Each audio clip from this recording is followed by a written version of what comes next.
What makes a good twist? The bait and switch is a long-running trend in media. Whether it's in movies, TV, or video games, it's common for a bait and switch to occur. For those of you who don't know, a bait and switch is when something is set up, such as a character being a villain in a game or movie, the bait, and it's revealed there's actually some other character, the switch. But why are some of these twists praised while others are hated? I think I know the answer. To start, a bait and switch has to set up its bait correctly. A bait and switch is nothing if from the beginning you know exactly what the twist is. The bait needs to be convincing enough to fool people, so the switch comes completely out of left field. A good bait should hide the switch from the audiences. You shouldn't know from the beginning that the villain isn't the real villain, for example. That completely ruins the surprise of the switch. However, the switch itself is also important. The switch, while still being a twist, should hold some relation to the original bait. A twist that is completely unrelated to the bait is, for lack of a better term, lazy. It's a random twist that nobody could have even slightly seen coming.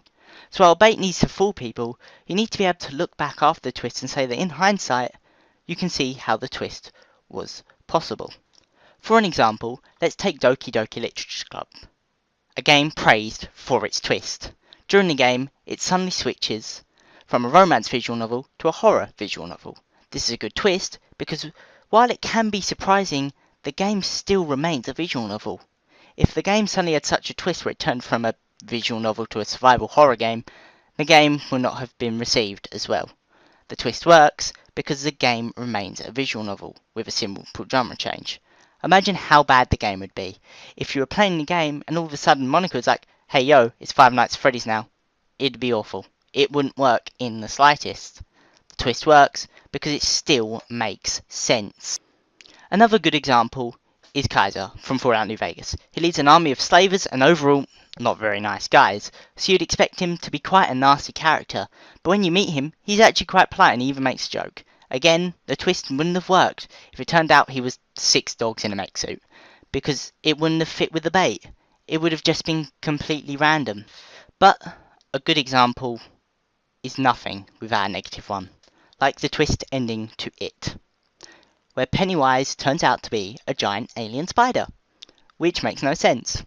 It's just so weird and random that it doesn't work.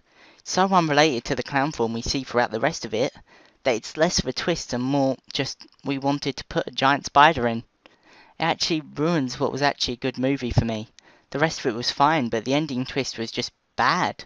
It was an example of a bad and lazy twist. I think a good twist can make a decent film great. But in the same way, a bad twist can make a decent film terrible.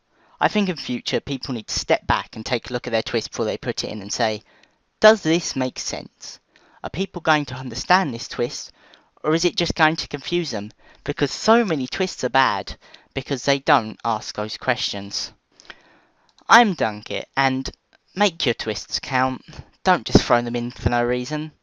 They are completely useless if you do just throw them in for no reason. They completely ruin the point of a twist.